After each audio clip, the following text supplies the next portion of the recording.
Monsieur le Président, Madame la Ministre, Monsieur le Président de la Commission, Monsieur le rapporteur, mes chers collègues, notre Assemblée se penche aujourd'hui sur la question du régime législatif des recherches impliquant la personne humaine. La loi Jardé du 5 mars 2012 a apporté des améliorations significatives à ce régime en créant une catégorie unique de recherche et 3 sous-catégories de recherche.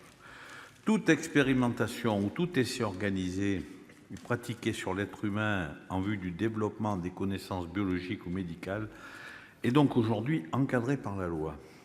Dans le fonctionnement de ce régime, les comités de protection des personnes, dites CPP, ont un rôle essentiel. Ils sont en effet chargés d'émettre un avis préalable sur les conditions de validité de toute recherche impliquant la personne humaine au regard des critères définis dans le Code de la santé publique. Il se prononce donc sur les conditions dans lesquelles le promoteur de la recherche assure la protection des personnes impliquées, notamment des participants, ainsi que sur le bien fondé, la pertinence du projet de recherche et sur sa qualité méthodologique. Ces CPP sont aujourd'hui agréés par le ministère de la Santé pour une durée de 6 ans, avec une compétence régionale. Afin d'assurer leur efficience et leur transparence, ils sont composés de manière pluridisciplinaire avec 14 membres titulaires et 14 suppléants répartis sur 2 collèges et exerçant leurs fonctions de manière bénévole. Il convient d'ailleurs de rappeler et de saluer le fait que ces membres sont tous soumis à l'obligation de déclaration publique d'intérêt afin que nul ne puisse contester la décision de ces comités.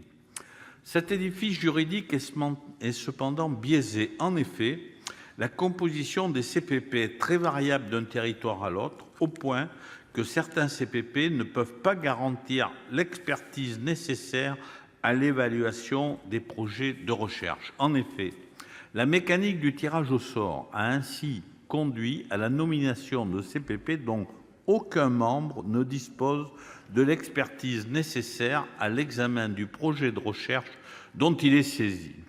Cette situation absurde se doit donc d'être corrigée avec la nécessité d'un tirage au sort modulé avec des critères sur la compétence et la disponibilité. Cela, bien sûr, afin de ne pas pénaliser en France l'innovation et la réalisation d'essais cliniques dans des délais raisonnables. Cela, bien sûr, pour la santé, mais aussi pour l'économie pharmaceutique et donc l'emploi. C'est pourquoi, Madame la Ministre, Monsieur le Président de la Commission, Monsieur le rapporteur, mes chers collègues, le groupe Les Indépendants votera en faveur de cette proposition de loi de bon sens.